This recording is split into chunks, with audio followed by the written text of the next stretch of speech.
간은 제2의 심장이라고 불릴 만큼 우리 몸에서 중요한 장기이죠.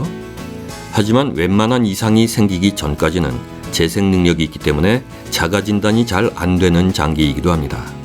네, 정보톡톡 오늘은 간이 우리 몸에서 하는 일들은 무엇이고 또 간에 문제가 있으면 어떤 증세들이 나타나는지 살펴보도록 하겠습니다.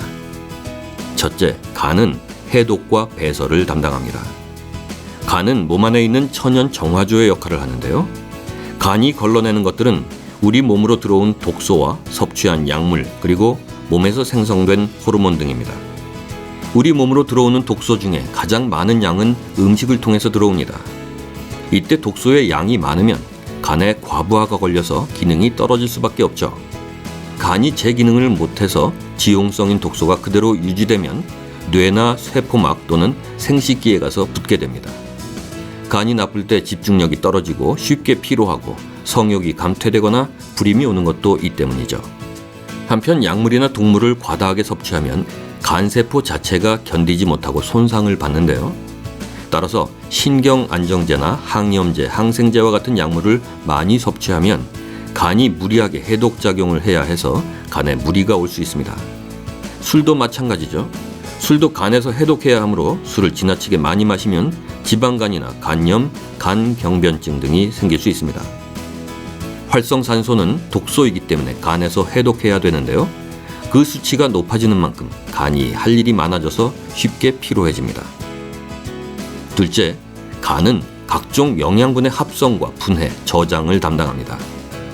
간은 나쁜 물질을 걸러내는 한편 간에 결집한 영양소를 이용해서 새로운 물질을 만들기도 하고 영양소를 몸 곳곳에 골고루 배분하기도 합니다. 네, 이렇게 간은 우리 몸에 정말 너무도 중요한 일들을 하는데요. 그렇다면 간을 지키려면 어떻게 해야 할까요?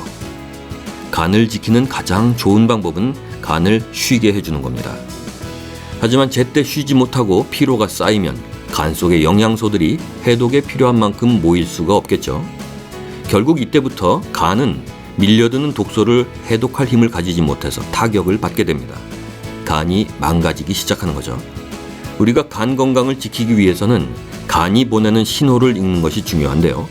얼굴색의 변화나 피부 트러블 등은 간에서 보내는 신호일 수 있습니다. 한편 간의 호르몬 대사에 문제가 생기면 남녀 호르몬에 문제가 생겨서 성욕이 감퇴되거나 여성의 경우에 월경 이상 등이 나타나기도 합니다. 몸이 피곤한 것은 간과 밀접한 관계를 가지고 있는데요. 음식에서 섭취한 여러 가지 영양소들을 분해 또는 합성해서 칼로리를 만드는 간의 능력이 떨어지면 사람은 피곤해지고 맥이 없고 생활하는 데 지장을 받게 되는 것입니다. 또 간이 상하면 우리 몸에서 여러 가지 장애 증상이 나타나게 되는데요. 그 중에 하나가 눈의 시력이 떨어지는 것입니다. 간 기능이 상하거나 약해지면 청력에도 문제가 생깁니다. 네, 정보톡톡 오늘은 간의 기능과 역할을 살펴보고 간이 상하면 어떤 증세들이 나타나는지 알아봤고요.